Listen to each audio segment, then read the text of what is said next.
मैं मुख्य आचार्य आर के सोनवानी आप सभी को जय मसीह की। जय मसीह। आज की ऑनलाइन रविवारी आराधना परमेश्वर पिता, परमेश्वर पुत्र और पवित्र आत्मा के नाम से प्रारंभ करते हैं। आमीन आमीन।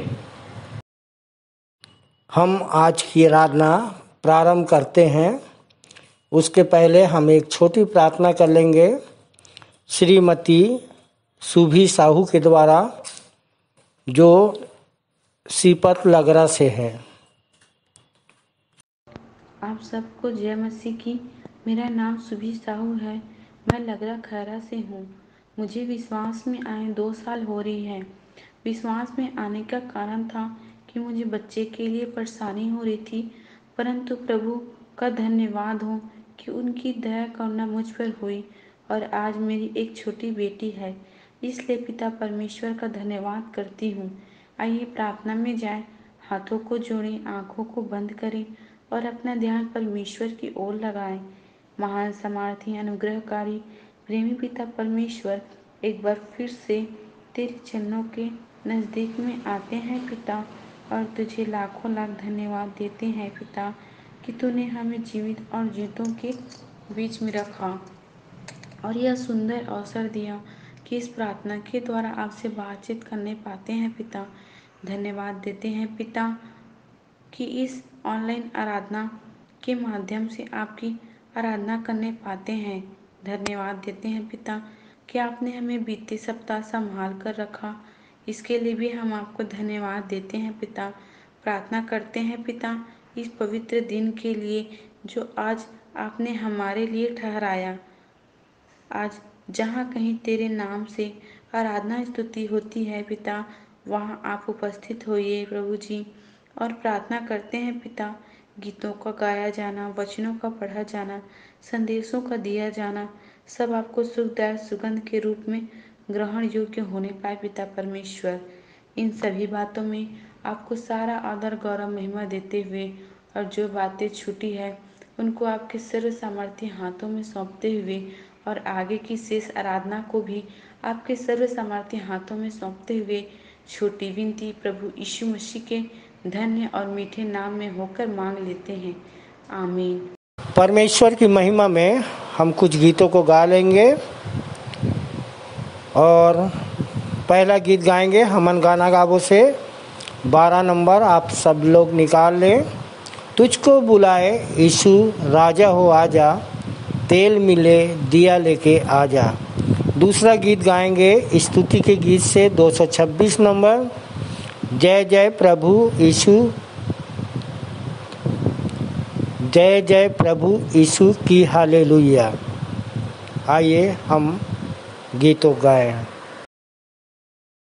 आइए प्रभु की महिमा में एक गीत और गा लेंगे जो हमन गाना गावो से गीत क्रमांक 12, तुझको बुलाए यीशु राजा हो आजा, तेल मिले दिया लेके आजा।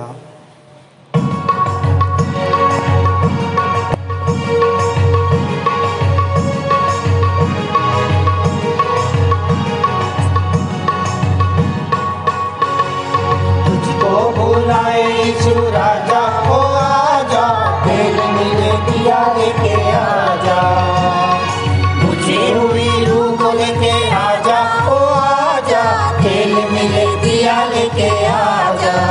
आजा रे आजा रे आजा रे आजा रे आजा रे आजा रे आजा रे आजा रे।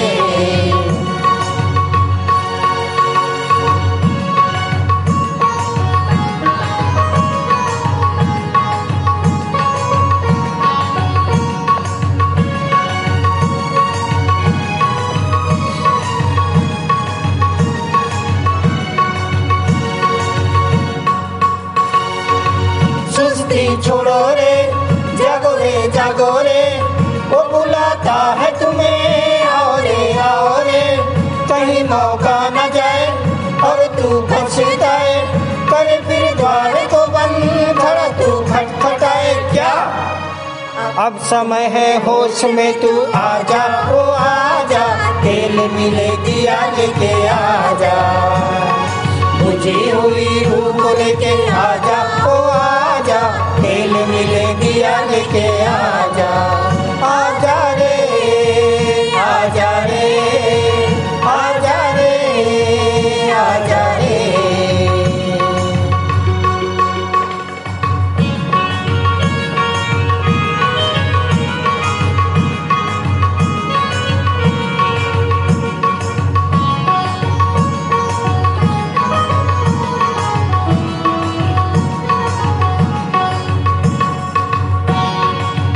खोल तू उसका वचन, डाल यीशु पे नजर, कल तू जांच मन की, कर तू अपनी फिकर, आया है तू कहाँ से, जा रहा है तू किधर, मौत भारी तो नहीं, तेरा रास्ता है किधर क्या। अब समय है होश में तू आजा ओ आजा, खेल मिले दिया लेके आजा, बुझी हुई रूह को लेके आजा ओ आजा, खेल मिले दिया लेके आजा, आजा रे आजा रे आजा रे आजा रे।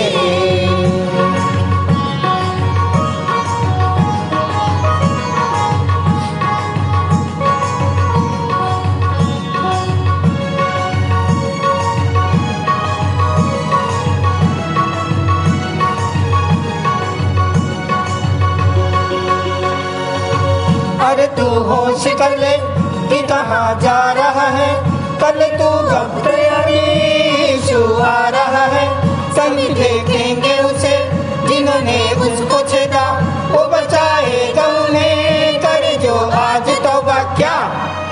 अब समय है होश में तू आजा ओ आजा, तेल मिले दिया लेके आजा, बुझी हुई रूह को लेके आजा ओ आजा, तेल मिले दिया लेके आजा, आजा रे आजा रे आजा रे आजा रे आजा रे आजा रे आजा रे आजा रे। आइए हम प्रभु की महिमा में हम गीतों को गा लेंगे। हम पहला गीत गाएंगे स्तुति गीत से 226 नंबर, जय जय प्रभु यीशु की हमको बचाने आया जगत में, उसकी स्तुति करो।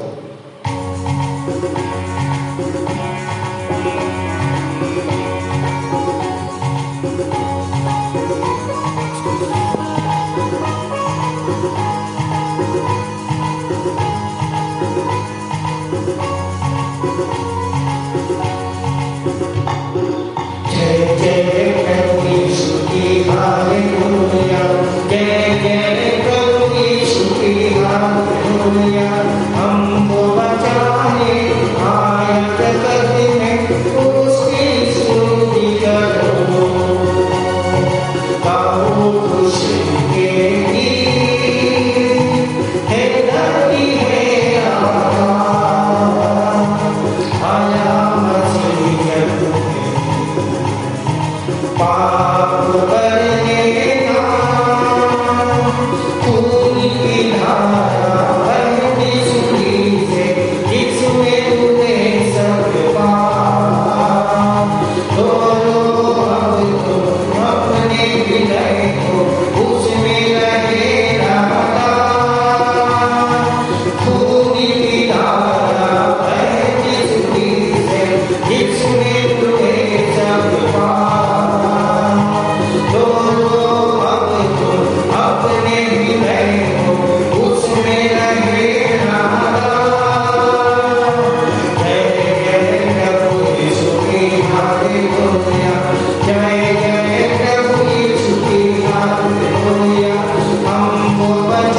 हालेलुया जय जय प्रभु यीशु की हालेलुया हमको बचाए आए धरती में उसकी स्तुति करो प्रभु खुशी के गीत हे धरती हे आकाश आया मसीह पाप करने ना हर लम्हों के सारी सुखे खुशी और शांति आएगा देने तुम्हें रहना तुम तैयार हर लम्हों के सारी सुखे खुशी और शांति आएगा देने तुम्हें रहना तुम तैयार जय जय प्रभु यीशु की हालेलुया जय जय प्रभु यीशु की हालेलुया हमको बचाए आए जगत में उसकी स्तुति करो आओ खुशी के गीत हे धरती हे आकाश आया मसीह जग में पाप करने ना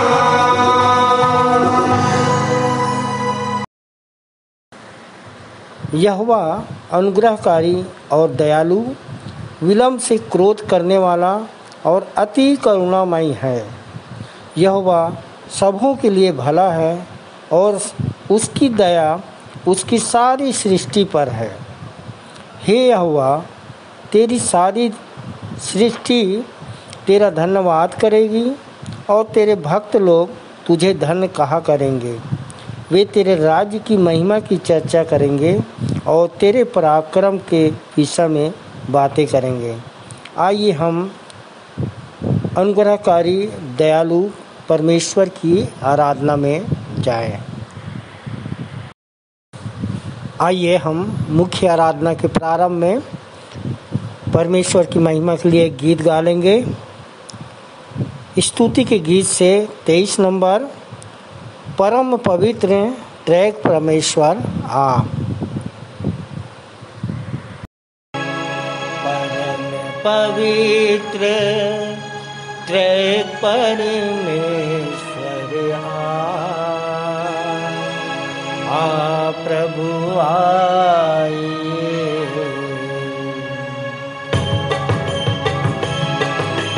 परम पवित्र ट्रैक परमेश्वर आ प्रभु आइए परम पवित्र ट्रैक परमेश्वर आ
आइए हम सब उत्तरवादी का पाठ पढ़ने के लिए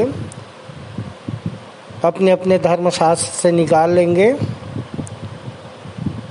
यूहन्ना 2 अध्याय 1 से लेकर 20 पद तक पढ़ लेंगे, जिसको पढ़ने में अगुवाई भाई केल्विन तिग्गा करेंगे और उत्तर देंगी बहन श्रीमती सुमन तिग्गा, जो मुंगेली कलीसिया से हैं।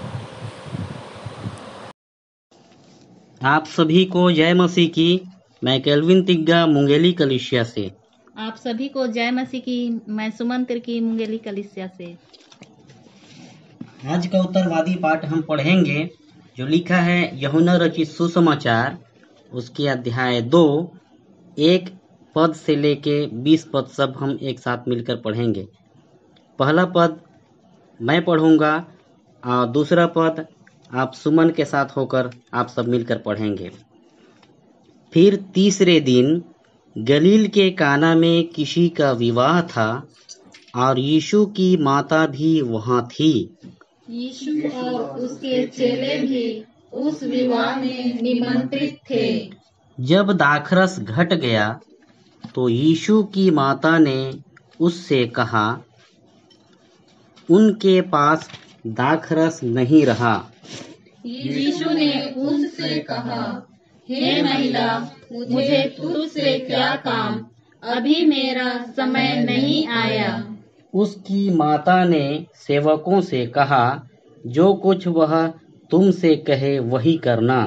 वहाँ यहूदियों के शुद्ध करने की रीति के अनुसार पत्थर के 6 मटके धरे थे, जिनमें 2-2 3-3 मन समाता था।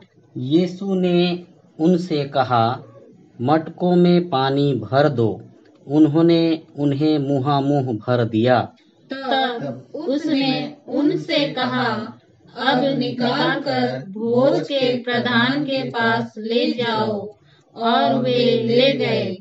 जब भोज के प्रधान ने वह पानी चखा जो दाखरस बन गया था और नहीं जानता था कि वह कहाँ से आया है, परंतु जिन सेवकों ने पानी निकाला था वे जानते थे, तो भोज के प्रधान ने दूल्हे को बुलाकर उससे कहा, हर एक मनुष्य पहले अच्छा दाखरस देता है और जब लोग पीकर थक जाते हैं तब मध्यम देता है, परंतु तूने अच्छा दाखरस अब तक रख छोड़ा है।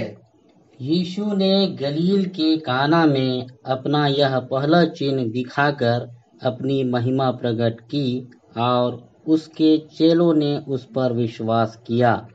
इसके बाद वह और उसकी माता और उसके भाई और उसके चेले कफरनहूम को गए और वहाँ कुछ दिन रहे। यहूदियों का फसह का पर्व निकट था और यीशु यरूशलेम को गया। उसने मंदिर में बैल, भेड़ और कबूतर के बेचने वालों और सर्राफों को बैठे हुए पाया।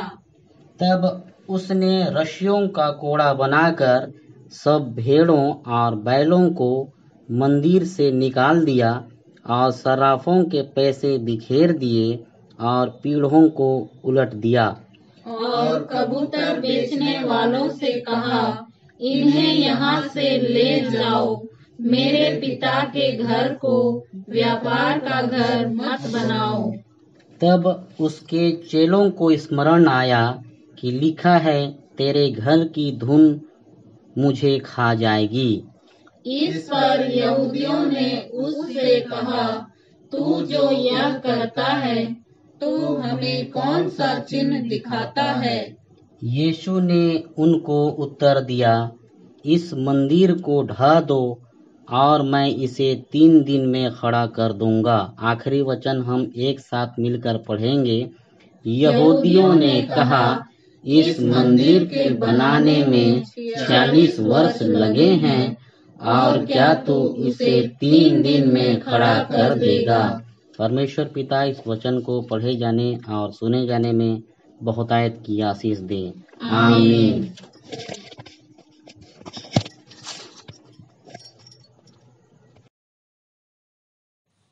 आइए हम विश्वास वचन बोलें। मैं सर्वशक्तिमान पिता पर स्वर्ग और पृथ्वी के सृजनहार परमेश्वर पर विश्वास रखता हूँ। मैं उसके एकलौते पुत्र हमारे प्रभु यीशु मसीह पर, जो पवित्र आत्मा के सामर्थ के द्वारा कुमारी मरियम से जन्मा, जिसने पोंतियुस पिलातुस के राज्य में दुख उठाया, जो क्रूस पर टांगा गया और मारा गया, जो गाड़ा गया और अदृश्य लोक में पहुंचा, और तीसरे दिन मृतकों में से फिर जी उठा, जो स्वर्ग पर चला गया और सर्वशक्तिमान पिता परमेश्वर के दाहिने हाथ विराजमान है, और जीवितों और मृतकों का न्याय करने फिर आने वाला है। विश्वास रखता हूँ मैं पवित्र आत्मा पर, पवित्र सारी कलीसिया पर, संतों की संगति पर, देह के पुनरुत्थान पर, पापों की क्षमा पर और अनंत जीवन पर विश्वास रखता हूँ। आमीन। ये समय है प्रार्थना का।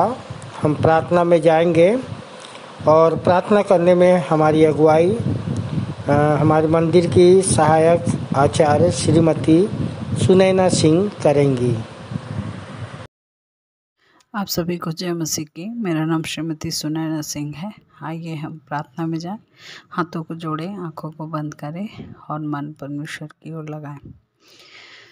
महान सामर्थ्य दयावंत परमेश्वर, आपके चरणों के नज़दीक आते धन्यवाद देते जीवन के सारे उत्तम आशीषों के लिए। धन्यवाद देते जीवन के हर एक विपरीत परिस्थितियों के लिए, जिसके कारण प्रभु हम आपको जान पाए, आपको समझ पाए। प्रभु, इससे ज़्यादा आपने हमसे प्रेम किया, आपने अपना प्रिय बेटा हमारे लिए दे दिया। प्रभु, आज वो बेटा हमारे अंदर चलता फिरता, इसके लिए हम धन्यवाद देते हैं। प्रभु, धन्यवाद देते खुदावंद बाप कि हमारा ये भाग्य है कि हम मनुष्य जाति बन पाए, और हमारा सौभाग्य है कि हम आपको, आपके प्रिय बेटे को जान पाए। प्रभु, आपके प्रिय बेटे के नाम से हम आपके चरणों के समीप आते प्रभु, और धन्यवाद देते प्रभु।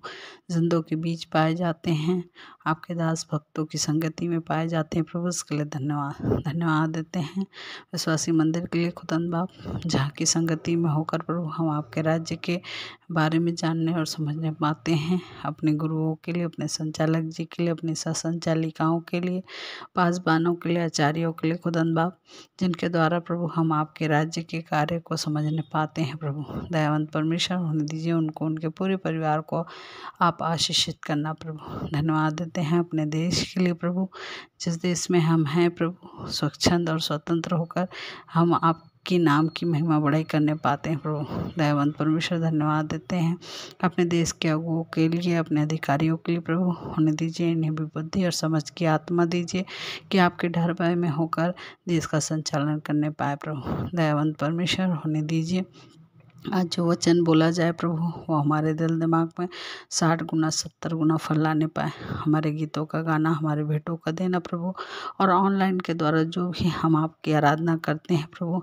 हर चीज़ आपको सुखदायक सुगंध के रूप में ग्रहण योग्य होने पाए प्रभु। और दयावंत परमेश्वर होने दीजिए जब देश में ऐसा माहौल है धर्मांतरण को लेकर प्रभु, हमारे बीच में हमारे लोगों को सताव झेलना पड़ रहा है प्रभु, होने दीजिए खुदावंद बाप अपना धीरज की आत्मा हमारे अंदर डालिए कि इस सताव में भी हम निरंतर आपकी ओर देखने और समझने वाले होने पाए। आप हमें ऐसी सहन शक्ति दीजिए कि जब लोग हमें सताएं प्रभु, इस बात को हम जाने कि जब आपके नाम से लोग हमें सताते हैं, स्वर्ग में एक बड़ा फल आप हमारे लिए रखे हुए प्रभु।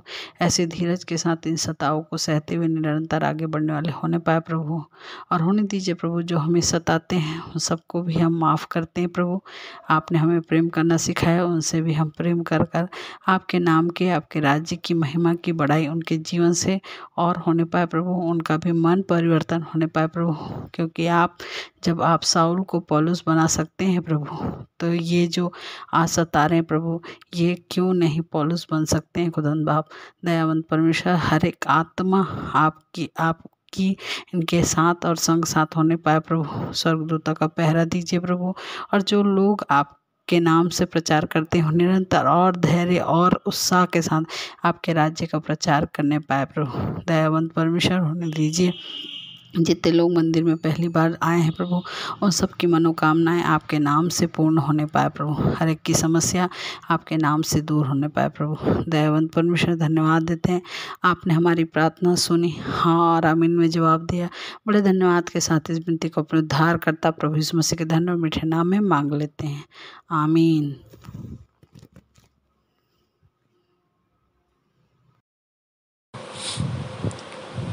ये समय है संदेश का, अपने मनों को तैयार कर लें, संदेश में जाएंगे।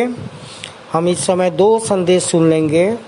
पहला संदेश हमारी मंदिर की सह संचालिका डॉक्टर अल्पना राम जी के द्वारा, जिनका विषय है परमेश्वर प्रेम से परिपूर्ण है।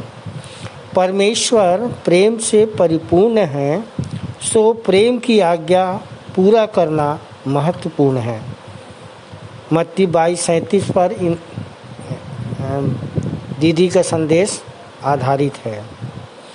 दूसरा संदेश है भाई प्रदीप महिलांगे के द्वारा, जिनका विषय है बेशक दानियल की पुस्तक को है जानना, बेशक दानियल की पुस्तक को है जानना, पर वर्तमान में कैसे और किन शेरों का करना है सामना।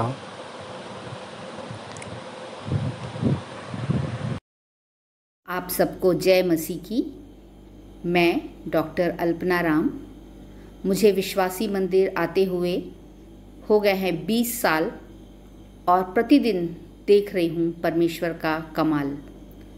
प्रियो, आज का टॉपिक जो मुझे मिला है वो सिखाने का नहीं पर दिखाने का ज़्यादा है, और विषय इस प्रकार से है, परमेश्वर प्रेम से परिपूर्ण है, सो प्रेम की आज्ञा पूरी करना महत्वपूर्ण है। और ये वचन मत्ती 22 और 37 से लिया गया है। मैं आपके सामने पढ़ देती हूँ। उसने उससे कहा, तू परमेश्वर अपने प्रभु से अपने सारे मन और अपने सारे प्राण और अपनी सारी बुद्धि के साथ प्रेम रख। God has only one name. God has only one name, और वो है प्रेम। 1 यूहन्ना 4:8।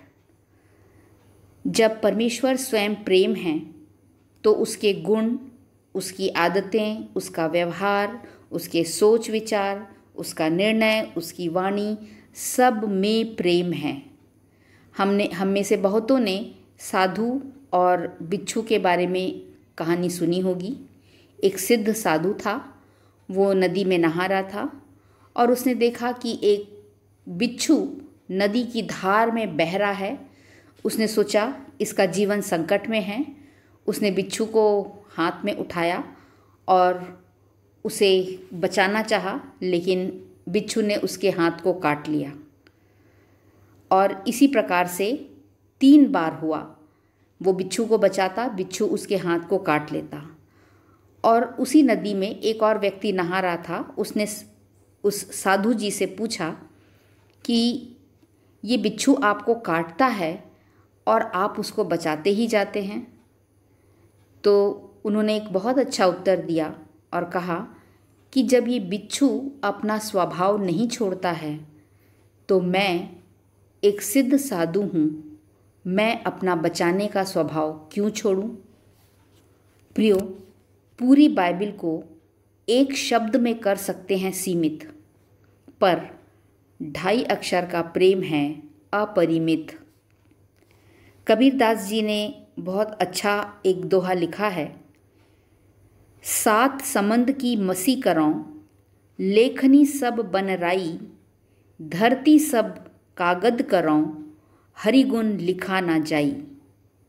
यदि मैं 7 समुद्रों को स्याही बना लूं, समस्त वन वृक्षों को लेखनी कर लूं, सारी पृथ्वी कागज बना लूं, तब भी परमेश्वर के गुणों को लिखा नहीं जा सकता। वह अनंत गुणों से युक्त है। 1 कुरिन्थियों उसके 13वें अध्याय में प्रेम के कुछ गुणों का बयान है। प्रियो, प्रेम अनकंडीशनल होता है, निशर्त होता है। परमेश्वर ने ये नहीं कहा कि तू मुझ पर विश्वास करेगा तब मैं तुझसे प्रेम करूँगा, परंतु प्रियो, हम विश्वास इसलिए करते हैं कि उसने पहले हमसे प्रेम किया। हमने उसे नहीं चुना, परंतु उसने हमें चुना। उड़ाऊ पुत्र जब वो अपने आपे में आया, पिता से दूर चला गया था और वो सोचने लगा कि मैं पिता के घर लौट जाऊंगा, और बहुत कुछ उसने योजना बनाई कि मैं पिता से जाके कहूँगा कि पिता, तू मुझे एक नौकर की तरह अपने घर में जगह दे दे। मैंने तेरे विरुद्ध में और स्वर्ग के विरुद्ध में पाप किया है।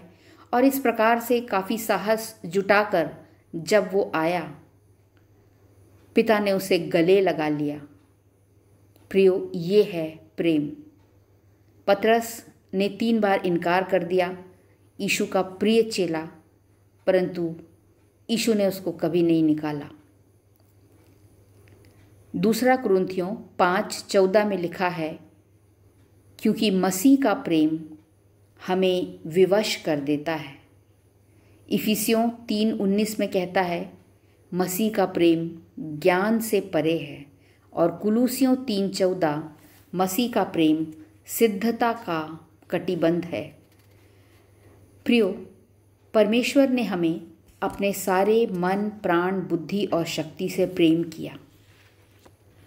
जब हमारा अस्तित्व ही न था, हमारे लिए सृष्टि का कर दिया निर्माण, और जब हमारा व्यक्तित्व ही न था, हमारे अंदर फूंक दिया अपना प्राण। जब हम पापी ही थे, क्रूस पर दे दी जान। जब हम मौत के भय में थे, दे दिया अनंत जीवन का दान। क्रोध की संतानों को बना ली अपनी लेपालक संतान। ऐसा है परमेश्वर के प्रेम का बखान। प्रियो, वचन में अगर हम देखें, बहुत से किरदार हमें ऐसे मिलते हैं। अय्यूब, Daniel, Shadrach, Meshach, Abednego, Esther, पौलुस, पतरस, जिन्होंने अपने सारे मन, प्राण, बुद्धि और शक्ति से प्रेम किया। सारे मन का अर्थ होता है एक चित्त होना, अर्थात हाँ की हाँ और ना की ना। सारा प्राण एस्तर के समान, मारी गई तो मारी गई पर जाऊंगी।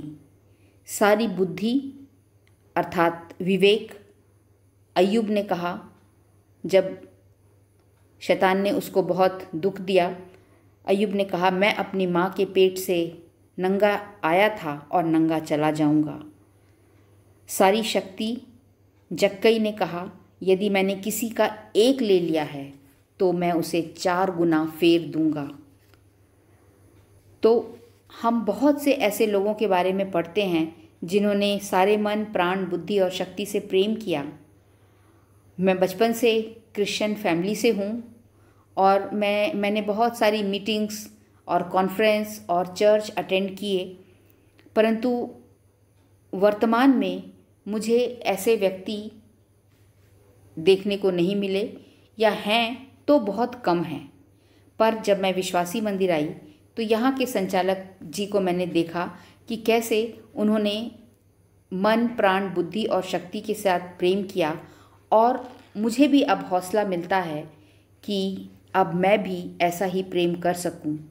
प्रियो, हमें भी सामरी के समान एक चेला बनाने के लिए, एक आत्मा को बचाने के लिए हम अपना जब सब लगा देते हैं तो हम परमेश्वर की उस महत्वपूर्ण आज्ञा को पूरी करते हैं।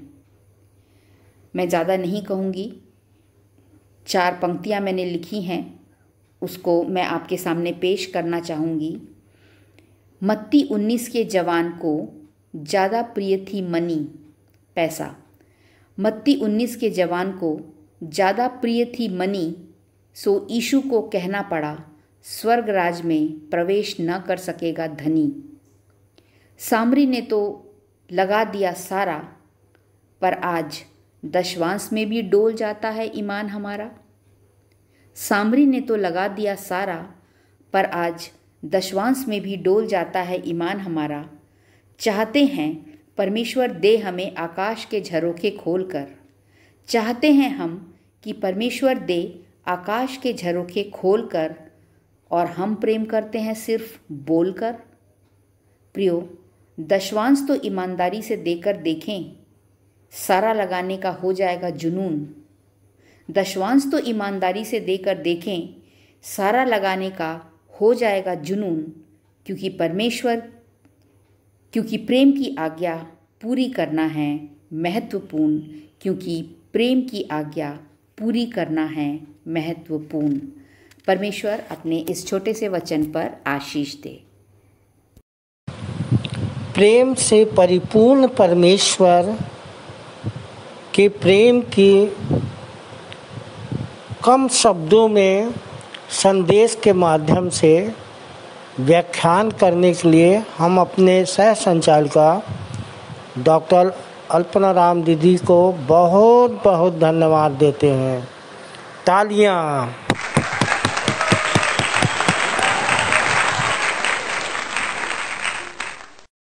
आप सबको जय मसीह की।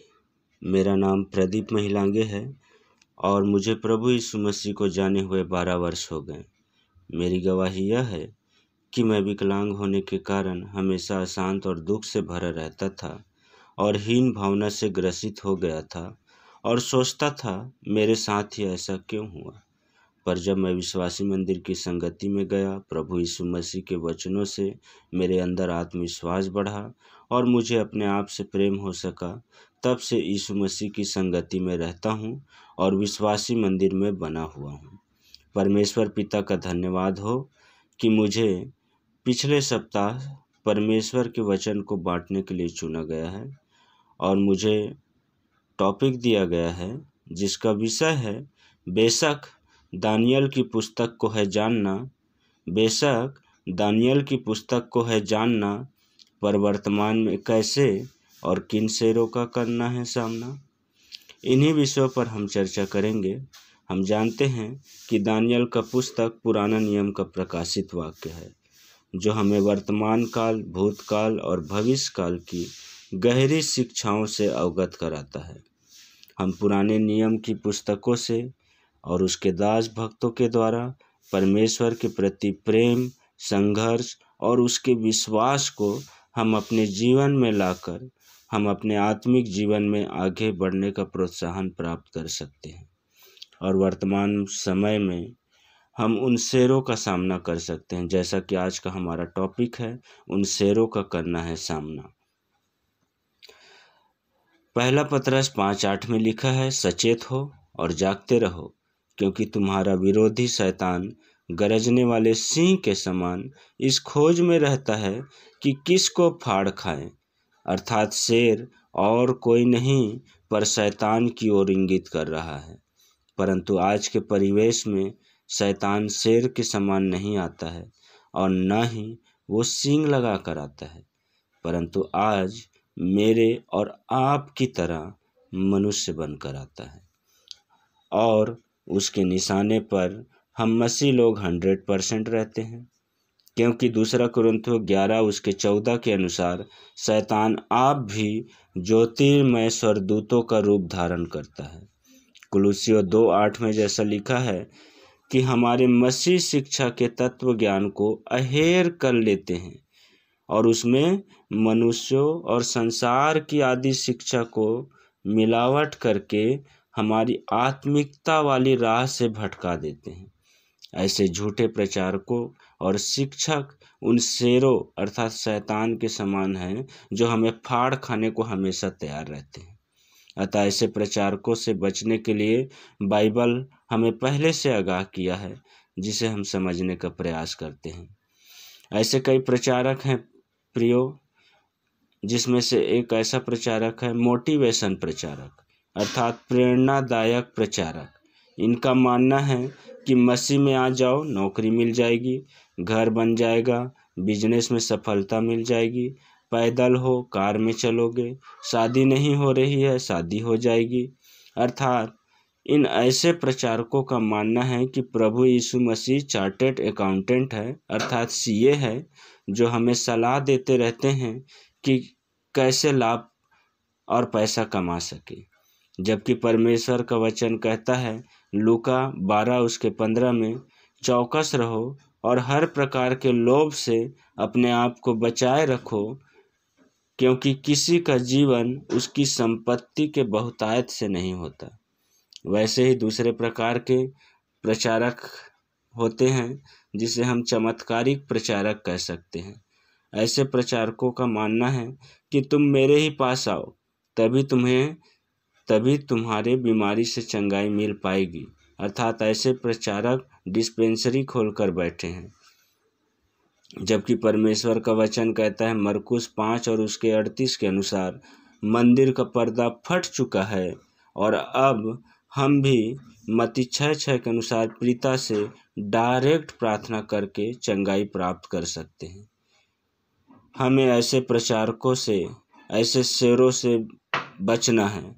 लेकिन जैसे ही हम मसीहत में आगे बढ़ने का प्रयास करते हैं, वैसे ही हमारे विरोध में कई लोग खड़े हो जाते हैं। हम पुराने नियम से देखेंगे मिकाया नबी के बारे में, पहला राजा 22 अध्याय। मिकाया जो यहोवा परमेश्वर का नबी था और उसने भविष्यवाणी की कि राजा तुम युद्ध करने की मत सोचो, तुम हार जाओगे, क्योंकि यहोवा तुम्हारे विरोध में है।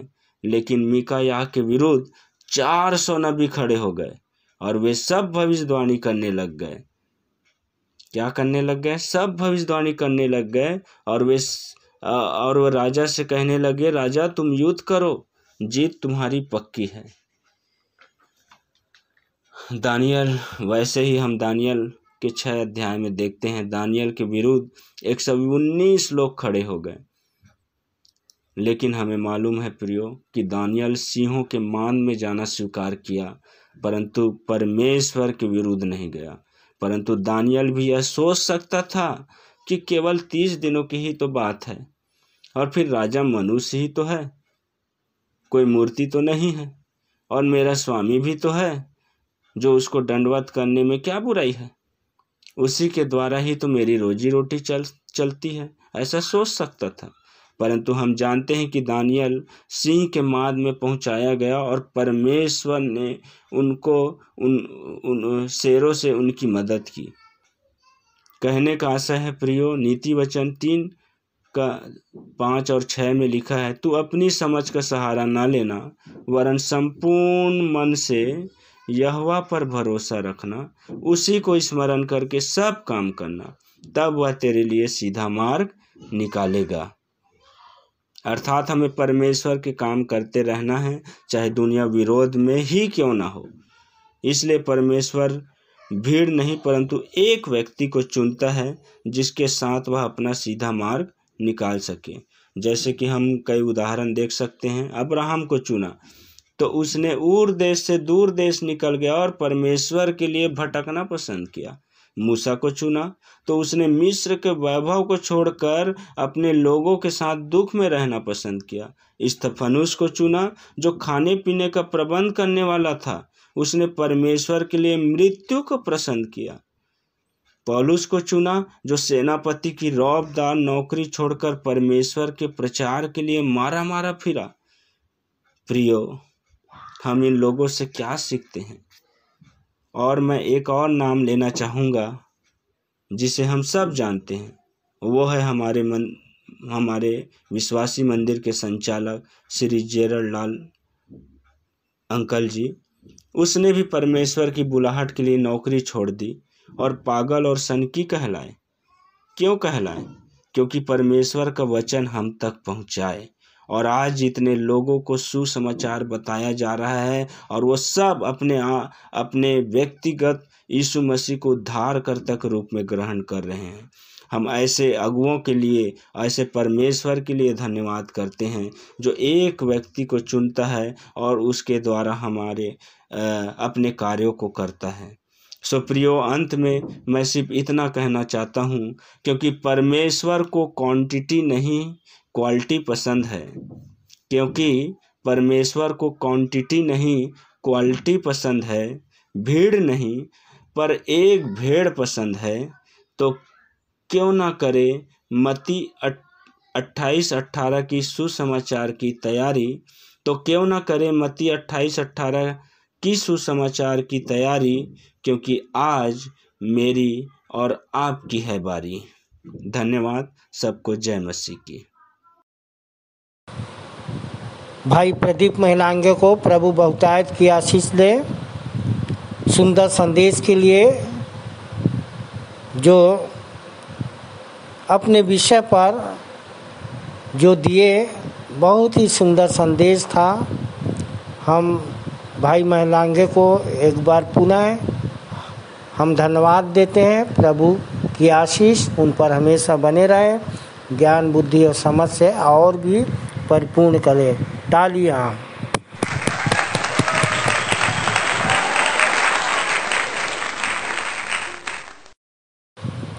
ये समय है परमेश्वर को अपनी अपनी भेंटों एवं धन्यवादी भेंटों को अर्पित करने का। और इस समय परमेश्वर की महिमा के लिए हम एक गीत गा लेंगे। स्तुति के गीत से 89 नंबर, होगी आशीषों की बारिश। और भेंट की प्रार्थना में अगुवाई करेंगे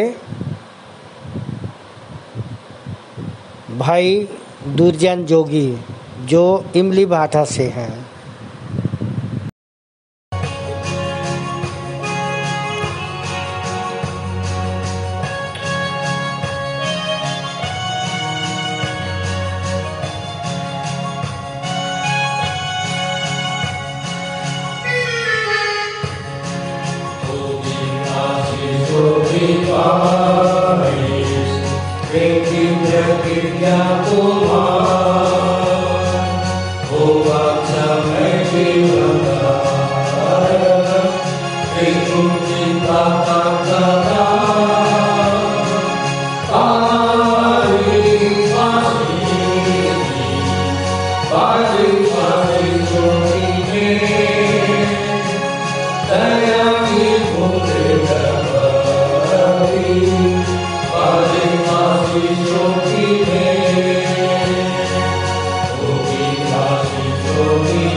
Bye.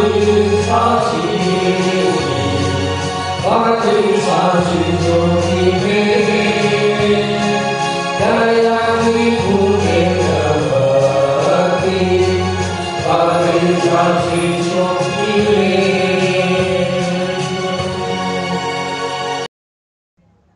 आप सभी को जय मसीह की। मेरा नाम दुर्जन जोगी है। मंदिर आते मुझे 6 वर्ष हो गया। मंदिर आने का कारण ये है कि मेरे जीवन में बहुत समस्या था। इसी मंदिर में आया, यहीं की प्रार्थना दुआ से, और मैं स्वयं प्रार्थना किया, मेरा हर समस्या दूर हो गया। तब से मैं परमेश्वर में बना हूँ। हम पूरे परिवार प्रभु में हैं। जैसे हम बचे, दूसरों को बचाने का प्रयास करते। आइए भेंटों के लिए प्रार्थना करते हैं। धन्यवाद धन्यवाद धन्यवाद। आकाश के झरोखे खोल के हमारे लिए अपरंपार आशीषों की वर्षा करने वाले सर्वशक्तिमान जीवित सामर्थी दयालु पिता परमेश्वर, एक बार फिर से बड़े धन्यवाद के साथ और बड़े धन्यवादित मन के साथ आपके इकलौते पुत्र हमारे उद्धारकर्ता प्रभु यीशु मसीह के नाम से आपके चरणों के समीप आते पिता, तुझे हृदय से लाखों लाख धन्यवाद देते परमेश्वर पिता, जीवन के उत्तम आशीष के लिए लाखों लाख धन्यवाद देते पिता। आपके आशीष से इस छोटी संस भेंट स्वरूप आपके चरणों के समीप लाए हैं पिता। होने दे सामर्थी दयालु पिता परमेश्वर, जिन हाथों ने दिया है, जिन हाथों ने नहीं दिया है, होने दे पिता हर एक के जीवन में बाप के बहुतायत का आशीष चाहते पिता। जिस भाई बहन ने जिस काम के लिए आपको भेंटे चढ़ाए पिता, जिनके जीवन में जो भी समस्या पिता, चाहे बीमार हो या आर्थिक तंगी हो पिता, या हर कोई मनोकामना हो, किसी का मनोकामना हो पिता, हर एक की मनोकामना आपकी ओर से पूरी हो सके पिता, और हर एक की समस्या आपके नाम से दूर हो सके पिता। ऐसे आपसे विनती प्रार्थना करते परमेश्वर पिता, हमें मौद्रिक मानसिकता से बचाइएगा पिता, पर हम आपको जीवित पवित्र और आपको अपने शरीरों को आपको भावता हुआ बलिदान करके चढ़ाने वाले हो सके पिता। ऐसे आपसे विनती प्रार्थना है पिता। आगे की आराधना में आप ही अल्फा ओमेगा होइएगा पिता। इस छोटी सी प्रार्थना को प्रभु यीशु मसीह के नाम से मांगते हैं, आमीन। ये समय है सूचना का। आप लोगों को सूचना से अवगत करा दूं। लॉकडाउन के कारण से हमारी आराधना ऑनलाइन व्हाट्सएप पर ही इसी तरह चलती रहेगी, जिसका समय है प्रति रविवार प्रातः 10 बजे से दोपहर 12:30 बजे तक। हमन गाना गाबो पुस्तक अभी छपने में विलम्ब है, इसलिए प्ले स्टोर से हमन गाना गाबो ऐप्स आप लोग डाउनलोड कर लें, ताकि आराधना में गीतों को गाने, कविता, प्रकाशन, दर्शन समझने में आप सभी को असुविधा ना हो। धन्यवाद का विषय है कि हमारे सहायक आचार्य भाई अनिल भोरे को चिकित्सा के लिए तमिलनाडु CMC वेल्लोर भेजा गया था। उनका ऑपरेशन होना था और पिछले दिनों उनका ऑपरेशन सक्सेसफुल यानी सफलतापूर्वक से हुआ। हम परमेश्वर का और आप सब मंदिर के प्रार्थना योद्धाओं के लिए हम धन्यवाद करते हैं, जो आप लोगों की प्रार्थना ही है जो सब कुछ ठीक करता है। और हम और भी आप लोगों की प्रार्थना की आवश्यकता है, ताकि वो स्वस्थ भला चंगा हो के हमारे बीच में एक गवाही के रूप में खड़ा हो सके। धन्यवाद। अगले सप्ताह 26/9/2021 के लिए आप लोगों को सूचना से अवगत कर दूं। जिनको जिनको जो जिम्मेदारी दी गई है, आरंभ की प्रार्थना कुमारी मनीषा कोसरिया के द्वारा, जो नरोती कापा कलिसिया से हैं। उत्तरवादी पाठ 1 यूहन्ना 2 अध्याय, जिसका 7 से 29 पद तक हम पढ़ लेंगे, जिससे पढ़ने में अगुवाई श्रीमती गोमती भार्गव और उनका उत्तर देने में उनका लड़का उत्तर देंगे। कलिसियाई पासोर प्रार्थना में अगुवाई बहन श्रीमती रुक्मणी गेंदले करेंगे और हम 2 संदेश सुन लेंगे। पहला संदेश भाई अभिषेक ब्राउन के द्वारा, जिनका विषय है गर कर लें अपने आप का इनकार, गर कर लें अपने आप का इनकार, व्यर्थ हो जाएगा विरोधी का हर वार। लूका 9:23-24 पर इनका संदेश बनना है। संदेश दूसरा सहायक आचार्य कुमारी सविता सिंह के द्वारा, जिनका विषय है समझ दे प्रभु कि गिन सके अपने जीवन के दिन, समझ दे प्रभु कि गिन सके अपने जीवन के दिन, क्योंकि सब कुछ व्यर्थ है तेरे बिन, क्योंकि सब कुछ व्यर्थ है तेरे बिन। भजन संहिता 90:10 पर आप अपना संदेश बना सकते हैं। भेंट की प्रार्थना श्रीमती देवश्री साहू के द्वारा, जो रायपुर कलीसिया से हैं। मुख्य संदेश हम अपने संचालक जी से उत्तरवादी पाठ पर सुन लेते हैं और अंतिम प्रार्थना में अगुवाई हमारे सहायक सहाचार्य भाई शंभू मानिकपुरी करेंगे और आशीष हम अपने सह संचालिका श्रीमती अर्चना दास की आशीष से सभा का समापन करेंगे। धन्यवाद। आइए और अंत में हम सुन लेते हैं अपने संचालक जी के द्वारा पिछले सप्ताह के संदेशों की समीक्षा, मंदिर का वर्तमान स्थिति एवं भविष्य की योजनाएं तथा आज के उत्तरवादी पाठ पर संक्षिप्त टिप्पणी। आइए अपने मनों को तैयार करें, संदेश की ओर जाएंगे। सबको जय मसीह की। परमेश्वर का धन्यवाद हो कि उसकी दया और उसके अनुग्रह से हम सब सुरक्षित पाए जाते हैं, कि स्वच्छंद मन मस्तिष्क और स्वस्थ शरीर के साथ उसकी स्तुति और महिमा कर सकते हैं। प्रियो, बड़े आनंद की बात है कि पिछले दिनों हमारे अनिल भोरे भाई का ऑपरेशन हुआ। अब वो सक्सेसफुल हुआ, सफलतापूर्वक हुआ। उसने सबको धन्यवाद कहा है और मैं विशेष धन्यवाद देना चाहता हूं अपने पांडे भाई को, श्री राम पांडे, जिन्होंने बहुत ही लगन के साथ उनके लिए सारी वित्तीय व्यवस्था किया और जो कुछ बाकी है उसके लिए भी वो प्रयास कर रहे हैं, ताकि वे हंसते गाते हुए फिर से हमारे बीच में आ सकें और प्रभु की सेवकाई कर सकें। इसी प्रकार हमारे बघेल भाई को भी हार्ट अटैक आया था, वो भी अपने घर पहुंच गए हैं। परमेश्वर का धन्यवाद हो। हमारे कन्हैया लाल कुकरेजा भाई भी काफ़ी स्वस्थ होते जा रहे हैं और भी उनका ट्रीटमेंट होना है। प्रभु करे कि वो भी शीघ्र चंगे होकर उसकी स्तुति महिमा हमारे साथ कर सकें। प्रियो, मुझे यह बताते हुए खुशी होती है कि जब वचन पे अपन जाना चाहते हैं तो मुझको ऐसा लगता है ये थोड़ा सा समय है जो अधिकतम 30 मिनट का, उसमें सारी बातें आपसे कर ली जाएं जो विगत हफ्ते हुई हैं और बाइबिल के प्रकाश में हम कुछ समझने की कोशिश करें।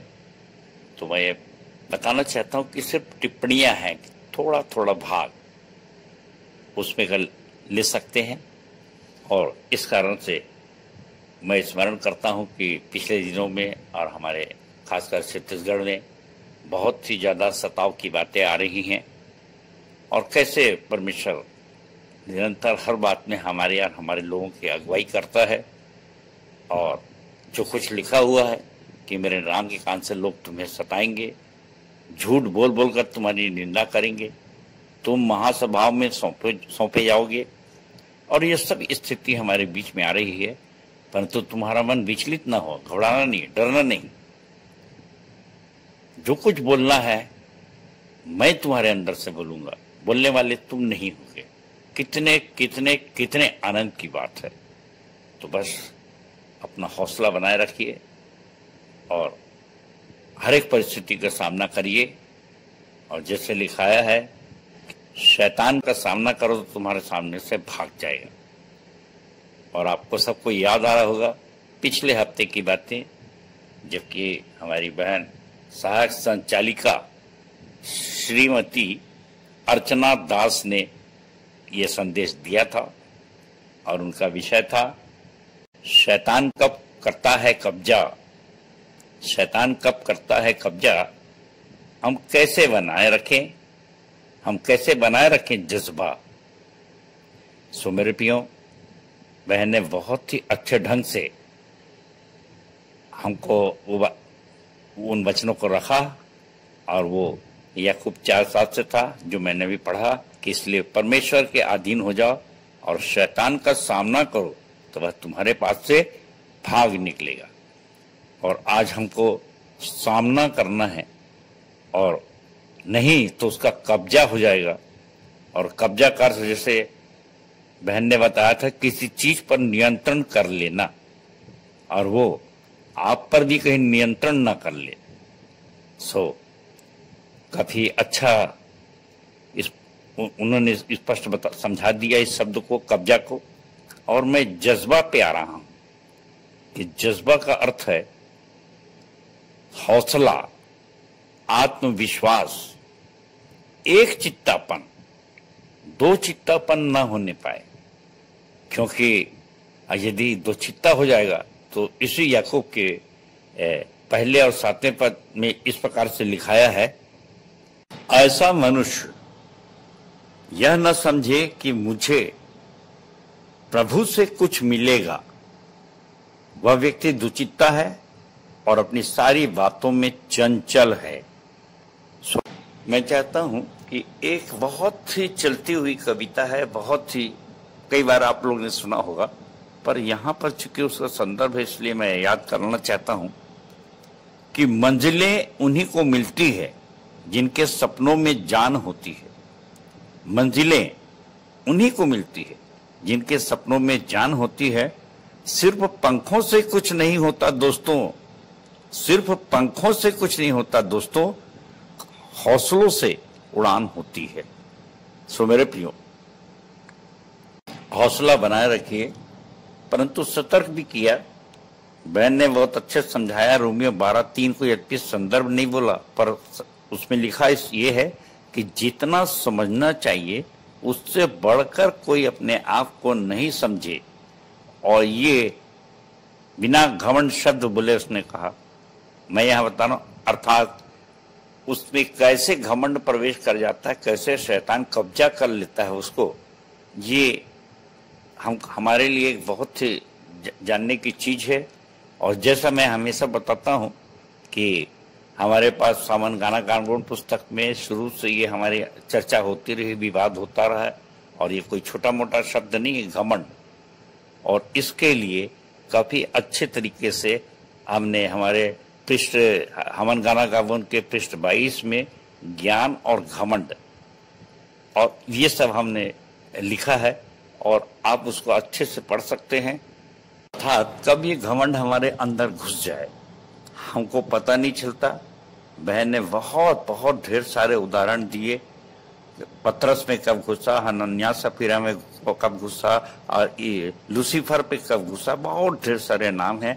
और हमको बचने के लिए सिर्फ एक ही रास्ता है और वो है कि हमको अपनी समीक्षा स्वयं करना है और या फिर किसी विश्वास योग्य से कराना है कि मैं सही बोल रहा हूं या नहीं बोल रहा हूं। और इसके लिए समीक्षा जरूरी है। और जिसके विषय में बहुत बढ़िया संदेश बबीता ने दिया था कि कैसे हमको शिक्षा और दीक्षा, और जब दीक्षा के लिए आएंगे तो निश्चित रूप से आपकी समीक्षा की जाएगी। और उसके लिए बबीता ने एक बहुत अच्छी कविता लिखा है पृष्ठ 40 में, घमंड नाम से, पेज नंबर 24 नंबर की कविता है, सॉरी, जिसकी 2 लाइन में आपके सामने पढ़ रहा हूं कि रोमियो 12:3 में पौलुस ने घमंड की परिभाषा बताया। जैसा समझना चाहिए उससे बढ़कर कोई भी न समझे अपने आप को, वरना समझ ले इससे होने वाले पाप को। और बहन ने गिद्ध का उदाहरण दिया, बहुत ही शानदार था कि कैसे गिद्ध अपनी दूरदृष्टि पर बहुत ज्यादा घमंड करते थे और अंत में कैसे वो लाश के अंदर फंसे रह गए और झील में गिर गए। सो मेरे प्रियो, बहुत सतर्क रहने की जरूरत है। परमेश्वर बहन को बहुत बहुत बहुत बहुत आशीष दे। और इसके बाद दूसरा संदेश दिया था हमारे भाई आचार्य पंडित शास्त्री श्री चंद्रशेखर तिवारी, और उनके द्वारा बहुत ही सुंदर एक विषय था। अब वो ये था कि विरोधी चारों ओर से करेगा वार, विरोधी चारों ओर से करेगा वार, बीच से निकलने का रास्ता कैसे करे तैयार, यूहन्ना 10:39। सो मेरे प्रियो, ये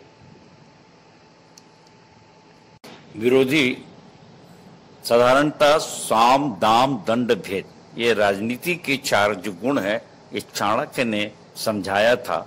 और उसके आधार पे अपन देखते हैं कि वो किसी भी हालत में आपको शैतान फंसाना चाहेगा। सो मेरे प्रियो, ये आपने मत में लाना चाहेगा। सो ये जो साम दाम दंड भेद है, ये शब्द आया है।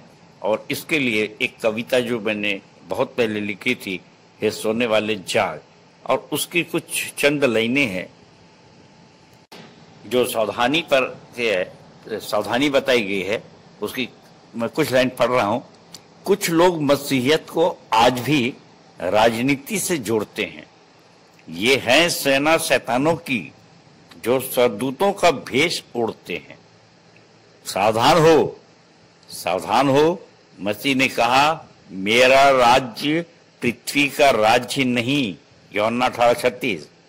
साम दाम और दंड भेद से होगा मेरा काज नहीं। सो दुश्मन को भी गले लगाकर अंतःकरण को कर ले साफ। सो दुश्मन को भी गले लगाकर अंतःकरण को कर ले साफ, लूका 6:35। 7 से 70 गुणा भी तुझको बैरियों को करना है माफ, मत्ती 18:21-22। 7 से 70 गुना भी तुझको बैरियों को करना है माफ।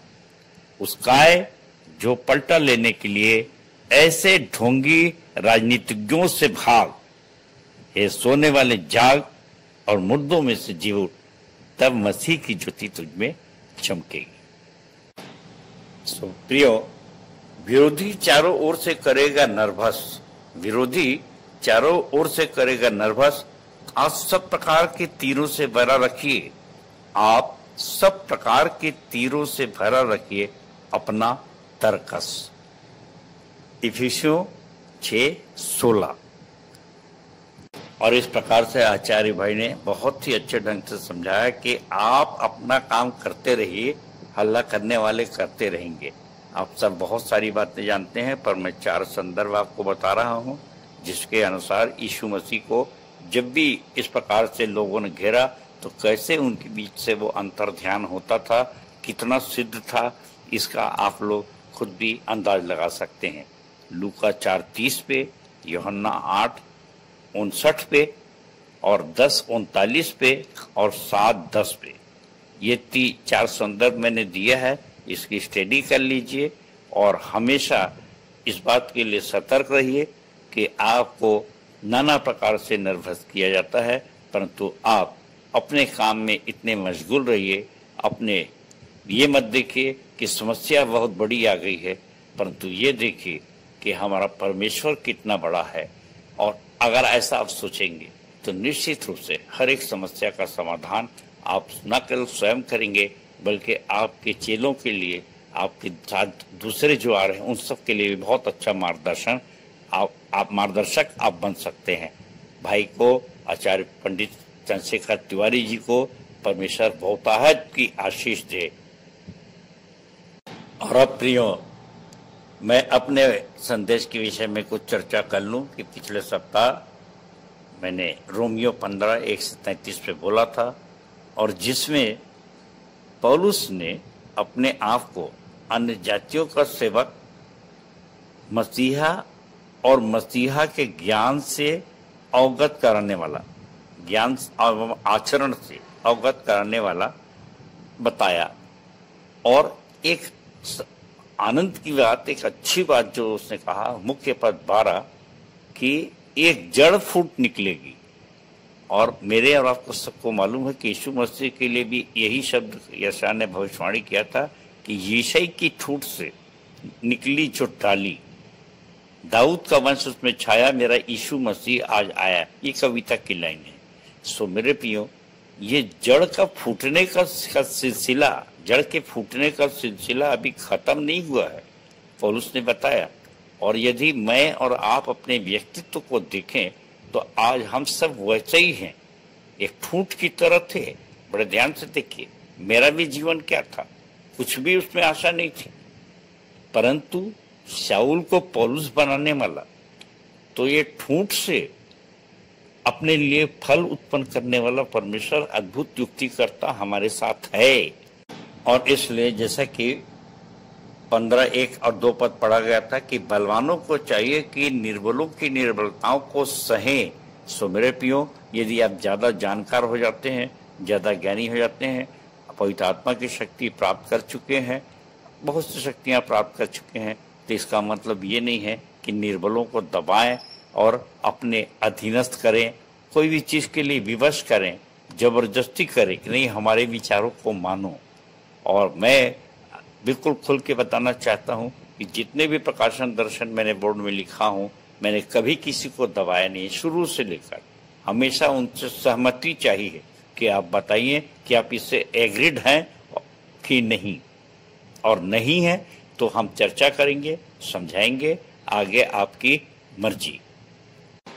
और ये दर्शन जो होते हैं हमारे, विशेष करके विश्वासी मंदिर के और हमनगाना गावन में जो लिखा गया है, बोर्ड लिखा गया है, वो विशेष करके हमारे उन अनजाति भाइयों के लिए विशेष करके है कि जो परमेश्वर को खोज रहे हैं, कि जैसा लिखाया है कि सृष्टि बड़ी आशा भरी दृष्टि से परमेश्वर के पुत्रों के प्रकट होने की बाट जो रही है।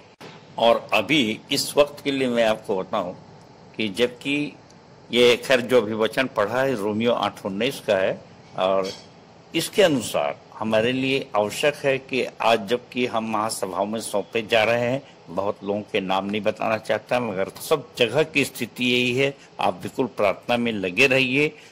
और आज हमको मसीहा के ज्ञान एवं आचरण से स्वयं को अवगत कराना बहुत आवश्यक है, तब तो ये बात पूरी होती है कि तुम ईश्वर हो तो कैसे हो, किस टाइप के हो, पृथ्वी में कैसे ईश्वर हो सकते हैं। और लोगों को हमारे कार्यों को देखकर ये मानना ही पड़ेगा कि ये परमेश्वर के लोग हैं। और इसके लिए एक बड़ा व्यवहारिक बातें जो चलती रहती हैं, वैसे उदाहरण मैं लेता हूँ कि मैं बचपन में सुना था, कहानी पढ़ा था कि एक अलादीन का चिराग होता है, किसी गरीब को मिल जाता है और वो उसको धूल में मिट्टी में रहता है, वो अपने घर ले आता है चिराग को, कभी सोचता नहीं कि भाई इसमें भी कोई चमत्कार है। अब वो धूल मिट्टी साफ करने के लिए उसको रगड़ता है, और उसी समय एक बड़ा भारत जिन्नात बोलते हैं, वो उसके सामने प्रकट हो जाता है और वो कहता है, बोल आका मैं तेरे लिए क्या करूं।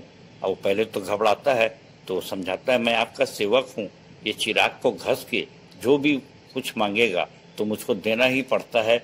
उसकी लंबी चौड़ी कहानी बताया, तब से मैं गुलाम हूँ। सो मेरे प्रियो, और वो ऐसा कुछ मिल जाए तो उसने कहा ठीक है भाई मेरे लिए 2 किलो मिठाई लेके आओ। फिर उसने कहीं कुछ मंगाया और बहुत ढेर सारे सामान, और ऐसा ये तो कहानी जैसा है, परंतु एक फेमस बात हो गई, प्रसिद्ध बात हो गई, अलादीन का चिराग। और यहाँ पर देखिए कि जब यीशु मसीह के विषय में पौलुस ने लोगों को बताया, दिखाया, समझाया, तो ऐसा लगता है कि परमेश्वर ने शाऊल से उसको पौलुस बना करके और बिल्कुल अपना गरीबों का, अनजातियों का मसीहा बना दिया। और वही चीज जो उसको मिले थे, मसीहा की आत्मा मिल गई, उसको पवित्र आत्मा मिल गई, और सब आप जानते हैं कि कैसे वो परिवर्तित हो गया। वही चीज आज हमको दिया, और हम भी अपने संपर्क में आने हुए आने वालों को दे सकते हैं बड़े आसानी से। और लोग ये कहते हैं, मैं तभी चर्चाएं सुनते रहता हूँ कि इन लोग अपने में, जैसे आपने सुना ही होगा, प्रलोभन देते हैं या जबरदस्ती करके लाते हैं, ईसाई बना रहे हैं और इस प्रकार के धर्मांतरण करते हैं। ये सारी बातें आज चर्चा का विषय है। और ये भी कहा गया कि इनके पास कोई तंत्र मंत्र है, कोई काला जादू है जिसके द्वारा ये सब करते हैं। पर आप तो जानते हैं मैं बड़ा आनंद लेता हूँ, हमेशा मेरे मुंह में शब्द रहते हैं, आप ठीक कहते हैं साहब, परंतु आप उसका रंग पहचानने में थोड़ा सा अंतर कर रहे हैं। मेरे पास काला जादू नहीं है, मेरे पास सफेद जादू है। और ये सफेद जादू रहता है, वो सबको प्रकट करने के लिए होता है, सबको बताने के लिए होता है। मैं आपको भी बता देता हूँ सफेद जादू क्या है। ये मेरे जेब में जो है, मैं जो आपको दे रहा हूँ, ये कोई तंत्र मंत्र नहीं है, ये गुरु मंत्र है। और ये गुरु मंत्र है, और इसको आप ले लीजिए तो आपकी दोस्ती यीशु मसीह से हो जाएगी। और जब दोस्ती हो जाएगी, यूहन्ना 15:15, तो आप इससे जो कुछ भी मांगेंगे, देखिए यहाँ पे लिखाया हुआ है प्रार्थना निवेदन कि आप जो कुछ भी मांगेंगे तो वो आपको मित्र के रूप में प्रकट हो जाएगा और कहेगा, बोल मेरे मित्र तुझको और क्या चाहिए। सो कितने आनंद की बात है। हमारे मंदिर में भी जो ऊपर में बोर्ड लगा है कि मैंने पूछा तो यीशु से कि तू मुझे कितना प्यार करता है, तो उसने दोनों हाथ फैला दिए और कहे इतना, और प्राण त्याग दिए। तो ये आपका ऐसा एक क्या बोलना चाहिए, अभी ये कोई अलादीन का चिराग वाला जिंद नहीं है, परंतु ये हमारा मित्र है, यीशु है, और वो हमारे लिए प्राण तक दे सकता है। तो फिर और छोटी मोटी बातें तो छोड़ दीजिए। ये मैंने समझाने का प्रयास किया था। आशा है आप सबको अच्छा लगा होगा। और मेरे जो उत्तर आपको मिल रहे हैं, आप भी चाहें तो ऐसे उत्तर उनको दे सकते हैं जो आपकी आलोचना करते हैं, क्योंकि आप सब जानते हैं कि उत्तर का देना हमारा एक विशेष बोर्ड है, बोर्ड नंबर 5 और 20 नंबर पृष्ठ पर हमन गाना गावन के, और जहां पर ये लिखा है कि जिसका सारांश लिखाया है, उचित समय पर सारांश, सटीक और व्यवहारिक उत्तर नम्रता से देने का प्रतिफल एक आत्मा की जीत होती है। सो मेरे प्रियो, ये अवसर है, चूकिए मत। बहुत स्वर्ण अवसर है कि लोग हमसे पूछते हैं, और अगर आप इस प्रकार का उत्तर देंगे तो निश्चित रूप से समझ लीजिए कि आप एक आत्मा को अवश्य जीत लेंगे। अब आज का उत्तरवादी पाठ यूहन्ना 2:1 से 20 तक आपने पढ़ा है। बहुत छोटा पाठ है मेरे प्रियो, और उसमें देखें कि 1 से 11 के बीच में यीशु मसीह ने अपना पहला आश्चर्य कर्म किया। क्या? गलील के काना नगर में पानी को दाखरस बनाया। लिखाया है किसी का ब्याह था, दाखरस घट गया था, उसकी माँ उससे आके निवेदन करती है, और वहाँ पर भी यीशु मसीह कहते हैं कि हे नारी मेरा तुझसे क्या काम। लेकिन माँ चाहती है और माँ का कहना मानता है, और वो उस आश्चर्य कर्म को करता है। जहाँ 11वें पद में लिखा है, यीशु ने गलील के काना में अपना यह पहला चिन्ह दिखाकर, आश्चर्य कर्म दिखाकर अपनी महिमा प्रकट की, और उसके चेलों ने उस पर विश्वास किया। मेरे प्रियो, जब किस पाठ में हम आगे बढ़ते हैं तो देखिए, एक छोटी छोटी बातें, छोटी छोटी लाइनें कितने कैसे कैसे विचारों को जन्म देती है। और यहाँ पर जो अपनी माँ से जब वो रिक्वेस्ट करता है, 4 पद में यीशु ने उससे कहा, हे महिला, मुझे तुझसे क्या काम, अभी मेरा समय नहीं आया। और ये जो रिक्वेस्ट है, ये जो निवेदन है जो उसकी माँ ने किया, तो आज तक हमारे जो कैथलिक भाई लोग हैं, आप सब जानते होंगे कि जब भी वो कोई प्रार्थना करते हैं तो कहते हैं कि माता मरियम अपने यीशु से कहे, अपने बेटे से कहे कि हमको फलानी चीज दे दें। देखिए, छोटी सी बात, एक छोटी सी विचारधारा जिसका आधार बाइबिल ही को बनाया जाता है, परंतु इन विचारधाराओं के कारण से ईसाई यीशु मसीह को मानने वाले 2 भागों में बट गए।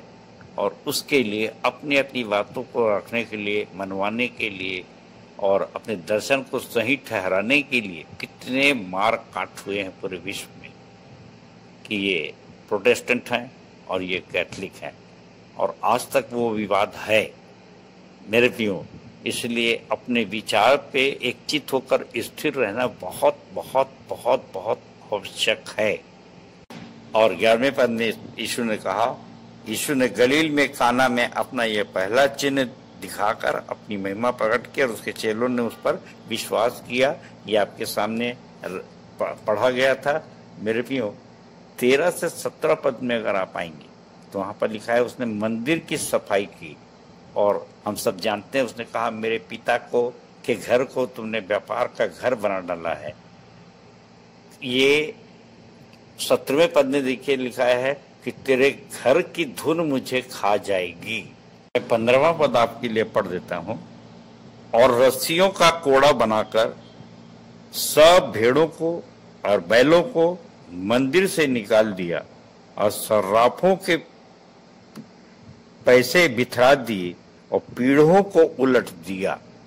सो मेरे पियो, बड़े बहुत से इसके अर्थ लगाए जाते हैं। अक्सर ईस्टर के समय में इस पर विचार बहुत से विचारक आते हैं और अपने अपने विचार रखते हैं।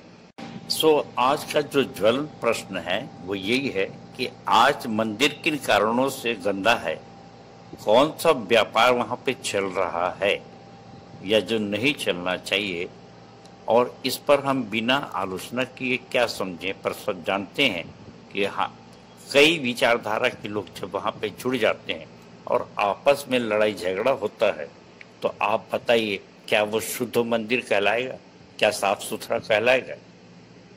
और इसीलिए उसकी सफाई के लिए लिखा है तेरे घर की धुन मुझे खा जाएगी। और आज यही स्थिति है मेरे प्रियो कि मैं इन्हीं बातों को लेकर के अपने प्रकाशन और दर्शन की हमेशा चर्चा करता हूं कि कभी दो चित्ते लोग ना आ जाएं, या जो कहें हम गलती में थे, आज हम भूल में थे और अब हम समझ रहे हैं, ये बड़ी मुश्किल वाली बात हो जाती है। और हमारे बीच में जो मंदिर में समस्या पैदा होती है, बहुतों का ध्यान रहता है, जो धन पर रहता है कि कहाँ आ रहा है, कहाँ जा रहा है, कौन कितना दे रहा है, उसका कौन सा उपयोग हो रहा है। दूसरा कई बार नेतृत्व पे आता है, अगुवाई पे, कौन अगुवाई कर रहा है। और ये सब मैं चर्चा कर रहा हूँ, वो वे गंदगी जिनके बारे में अक्सर हमारे बीच में मन मुटाव होता, हमारे मन गंदे हो जाते हैं। और यदि पासवान साहब वेतन भोगी हैं तो जैसे यूहन्ना 11 में लिखाया है कि भाई वो मजदूर हैं या फिर चरवाहे हैं और हमको चरवाहा बनना है, और कई किस्म के विवाद इस पे भी होते हैं।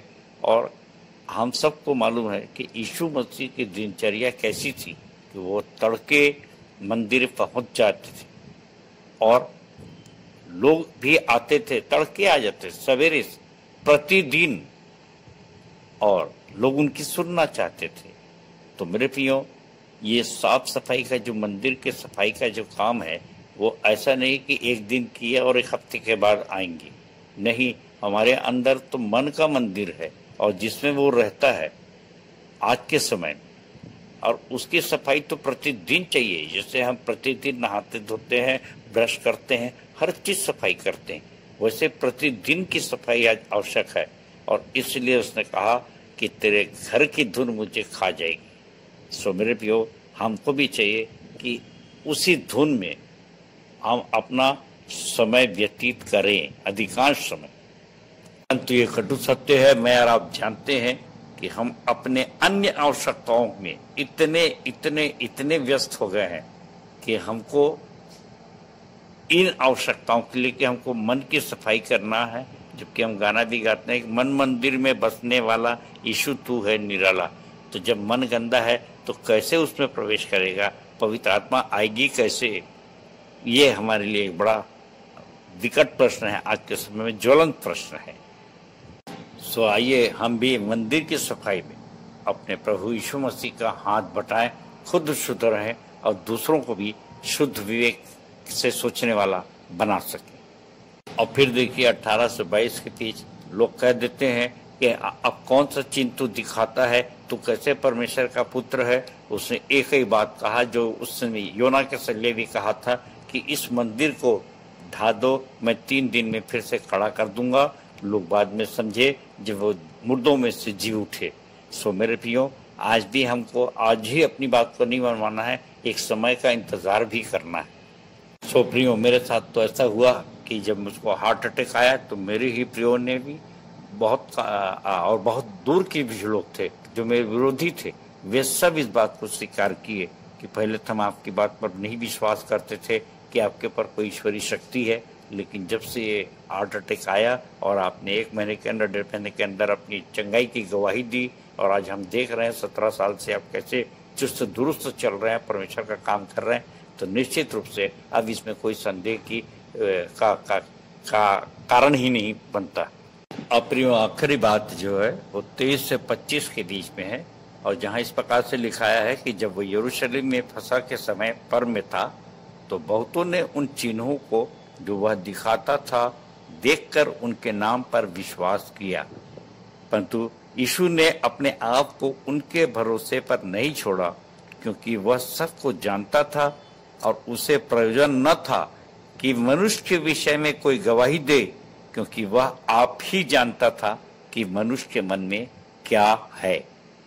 प्रियो, यीशु ने अपने आप को वो तारीफ करने वालों मनुष्य के भरोसे में नहीं छोड़ा।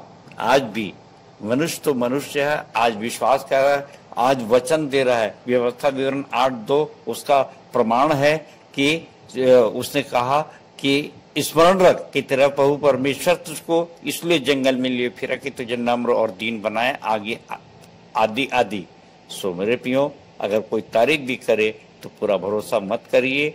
यहाँ पर ये पाठ सिखाता है, अपने ऊपर भरोसा करिए। जब उस पर पवित्र आत्मा आएगी तो वो भरोसा करेगा और नहीं आएगी तो नहीं करेगा, इसलिए उस पर भरोसा मत रखिए। आज के पाठ में यीशु मसीह ये सिखाना चाहते हैं और परमेश्वर सबको बहुतायत की आशीष दे, अपने वचन के कहे जाने पर आशीष दे। सबको जय मसीह की, जय मसीह की और जय मसीह की।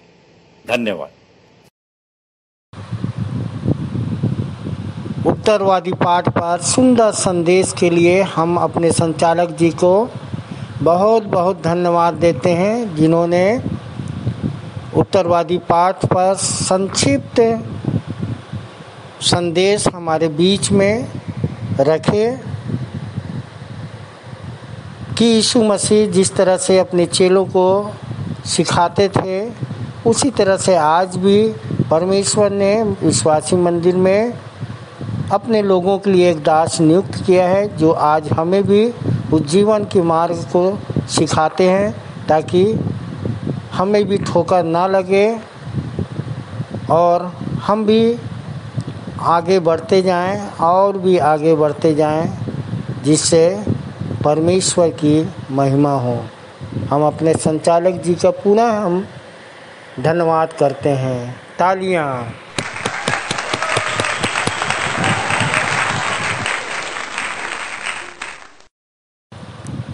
हम अपनी आराधना के अंत में हैं। अंतिम गीत गाएंगे, प्रभु की प्रार्थना,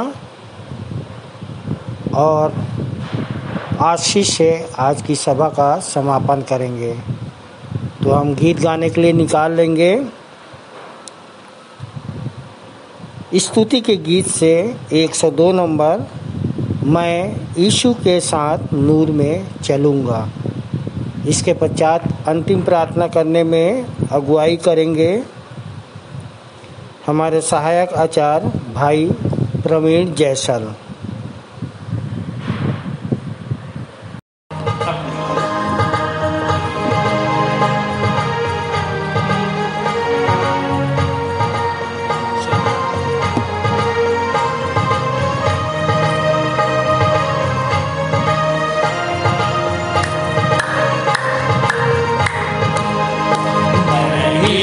के साथ नूर में चलूंगा, दिन रात उसके पीछे मैं चलूंगा, पीछे चलूंगा बता पाऊंगा, यीशु मेरा मुंगी मसरूर।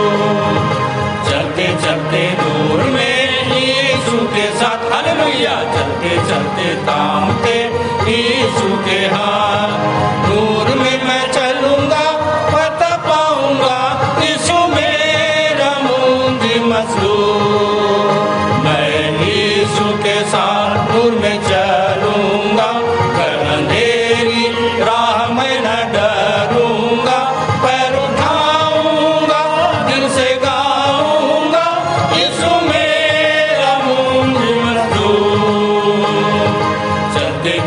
नूर में यीशु के साथ हालेलुया चलते चलते थामते यीशु के हाथ नूर में मैं चलूंगा फतह पाऊंगा यीशु मेरा होंगी मसरूर मैं यीशु के साथ नूर में चलूंगा जब कभी भी आवाज उसकी सुनूंगा उससे कहूंगा फर्ज सब दूंगा तू ही मेरा होंगी मसरूर चलते चलते नूर में यीशु के साथ हालेलुया चलते चलते थामते यीशु के हाथ नूर में मैं चलूंगा फतह पाऊंगा यीशु मेरा होंगी मसरूर मैं यीशु के साथ नूर में चलूंगा ताके ताके रोज मदद पाऊंगा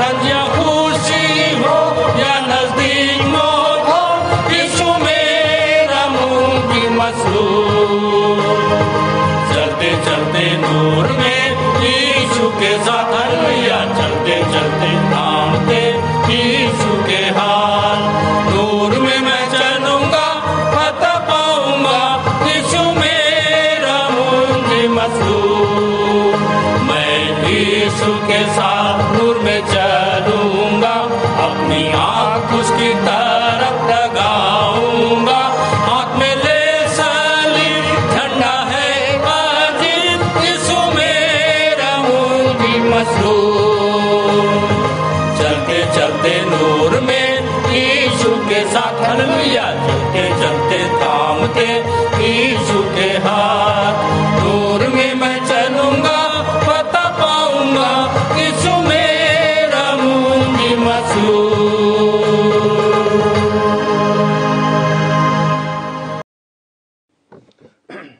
आप सभी लोगों को जय मसीह की। मेरा नाम सह सहायक आचार्य प्रवीण जैसल है। मुझे मंदिर में आते 11 वर्ष हो गए हैं। यहीं की प्रार्थनाओं दुआओं से मैं बुरी संगति से बचा और मेरा शराब पीना छूटा और इससे मैं बचा हूँ और भी भाई बहनों को बचाने का प्रयास करता हूँ। आइए प्रार्थना में जाएं। आदर और महिमा के योग्य हमारे जीवते परमेश्वर, हम तेरा धन्यवाद करते हैं प्रभु कि आज का दिन आपने हमें दिखाया। तेरी समीपता में हम पाए जाते हैं पिता परमेश्वर। तेरे दास भक्तों की संगति प्रभु हमें मिली पिता, हम इस बात के लिए तेरा धन्यवाद करते हैं प्रभु। प्रार्थना करते हैं पिता परमेश्वर, आज की आराधना में प्रभु जितने लोग शामिल हुए हैं प्रभु, उन सभी को आप बहुतायत की आशीष प्रदान करे प्रभु। जितनों ने अपना मन प्रभु तुझ पर लगाया पिता, तेरे वचन को सुनने के लिए अपने कान दे प्रभु, होने दे पिता परमेश्वर। तेरे वचन के द्वारा प्रभु जब तृप्त होते हैं पिता और आशीष को प्राप्त करते हैं प्रभु, तो होने दे प्रभु उनके जीवन में और भी प्रभु आप निरंतर कार्य करते रहे पिता। प्रभु जितनों ने पिता आज की आराधना में शामिल हुए पिता, प्रभु गीतों को गाया जाना प्रभु, भेंटों को दिया जाना पिता, वचनों को बोला जाना पिता परमेश्वर, ये आपको सुखदायक सुगंध के रूप में ग्रहण योग्य होने पाए पिता। प्रार्थना करते हैं पिता परमेश्वर प्रभु, जब आज की आराधना में प्रभु हम अपने तन मन को आप पर समर्पित करते हैं पिता, तो होने दे पिता परमेश्वर हमें अवसर मिलता है प्रभु कि अपने सारे मन, सारे प्राण, सारी शक्ति, सारी बुद्धि के साथ प्रभु आपसे प्रेम करने पाए और प्रभु अपने पड़ोसी से अपने समान प्रेम करने पाए पिता। जितने लोगों ने पिता परमेश्वर प्रभु तेरे वचन और तेरे कलाम को सुना प्रभु, उन सभी को बहुत आयत की आशीष देना प्रभु। प्रार्थना करते हैं पिता परमेश्वर हमारे गुरुजनों के लिए प्रभु, संचालक मंडल के लिए, आचार्य गणों के लिए और हर एक विश्वासी भाइयों के लिए पिता परमेश्वर प्रभु, सभी के जीवन में आपकी उपस्थिति और आपकी अगुवाई को चाहते हैं प्रभु। प्रार्थना करते हैं प्रभु जो ऑनलाइन के माध्यम से प्रभु तेरी समीपता में है पिता और तेरे वचनों को प्रभु बड़ी ईमानदारी के साथ सुन रहे प्रभु, तो उनके जीवन पिता परमेश्वर आप निरंतर कार्य करते रहे पिता और बहुत आयत की आशीष प्राप्त करते जाए पिता प्रभु। और आपके जीवन प्रभु हर एक लोगों के नाम प्रभु जीवन की पुस्तक में दर्ज होने पाए पिता, हमारे नाम प्रभु जीवन की पुस्तक में होने पाए पिता, न कि पृथ्वी पर लिखे जाए प्रभु। प्रार्थना करते हैं पिता प्रभु जितने भाई बहन पहली बार सुन रहे पिता, उन पर भी तेरे दया तेरे अनुग्रह को चाहते हैं पिता। आपने हमारी प्रार्थनाओं को सुना, इसके धन्यवाद करते हैं। आपको आदर महिमा गौरव जलाल देते हुए प्रभु इस प्रार्थना को प्रभु यीशु मसीह के नाम से मांगते हैं, आमीन।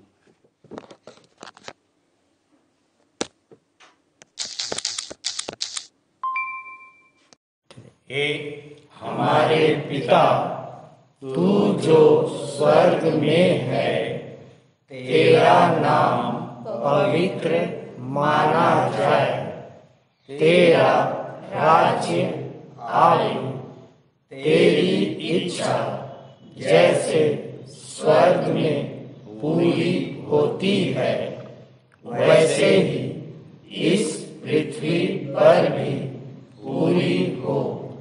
हमारे दिन भर की रोटी आज हमें दे, और जैसे हमने अपने अपराधियों को क्षमा किया है वैसे ही तू भी हमारे अपराधों को क्षमा कर, और हमें परीक्षा में ना डाल, परंतु बुराई से बचा, क्योंकि राज्य, पराक्रम और महिमा सदा तेरे ही हैं, आमीन। और अब जो तुम्हें ठोकर खाने से बचा सकता है और अपनी महिमा की भरपूरी के समक्ष मगन और निर्दोष करके खड़ा कर सकता है, उस अद्वैत परमेश्वर हमारे उद्धारकर्ता की महिमा और पराक्रम और गौरव और अधिकार, जैसा कि सनातन काल से हमारे प्रभु यीशु मसीह के द्वारा है, अब भी हो और जुवान युग होता रहे, आमीन। सबको जय मसीह की।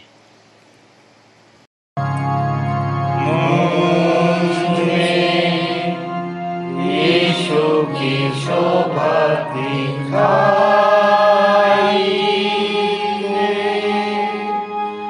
उसका अद्भुत प्यारा संगीत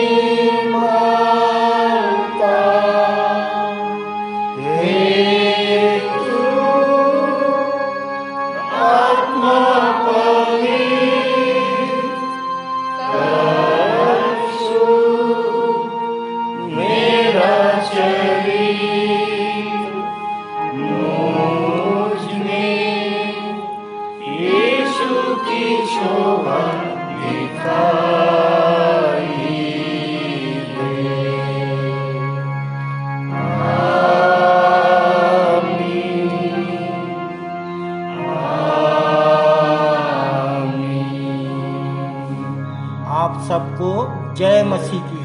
जय मसीह की।